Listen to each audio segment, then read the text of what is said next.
Hi, Mike. So I'm going to address a question which you probably get asked all the time, and I know I do. And here's the question. What are the prime directives of the unconscious mind?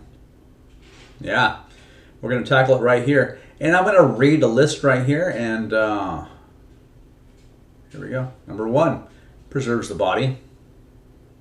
Number 2, runs the body. Number 3, stores memories.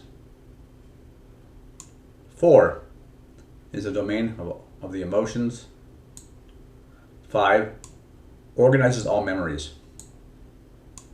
6, represses memories with unresolved negative emotions. 7, presents repressed memories for resolution. 8, is symbolic. 9, takes everything personally. 10, works on the principle of least effort.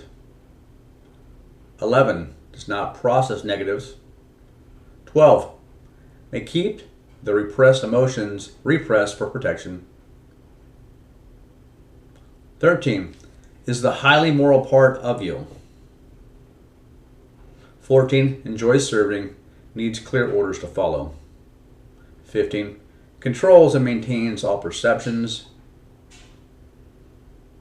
16, generates, stores, distributes, and transmits all energy. 17, maintains instincts and generates habits. 18, needs repetition until a habit is installed. The quicker the better. 19, is programmed to continually seek more and more. And 20, functions best as a whole integrated unit. So why am I bringing this up? There are some schools of thought that has demonized the subconscious mind, unconscious mind, whatever you want to call it, same thing.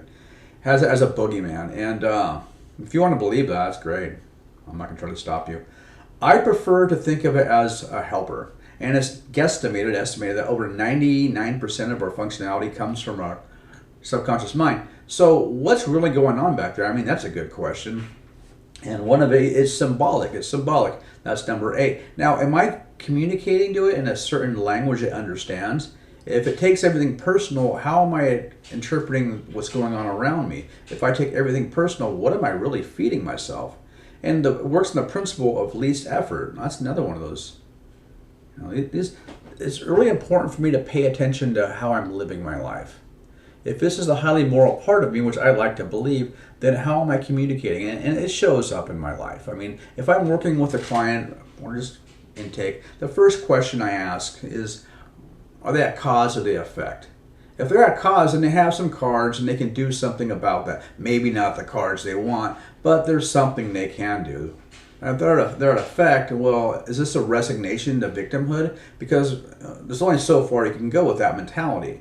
There's this threshold called adulthood where I can no longer blame other people when the pattern keeps reoccurring. And yeah, life is full contact, and some of the things that happen in my life, I wasn't responsible for instance A, but I'm responsible for finding resolve.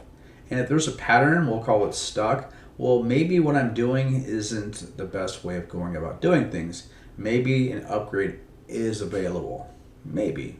That maybe is a Grand Canyon size of possibility, but when I resign to, the world should change so I can stay the same, I'm dropping anchor at victimhood. So I'm going to go through a few of these modules. It'd be a data dump if I just went through all of them. And I would like to have fingerprints on these. That way it's not academic and intellectual. It's a little more meat in the bone. So I'm Mike, and thank you.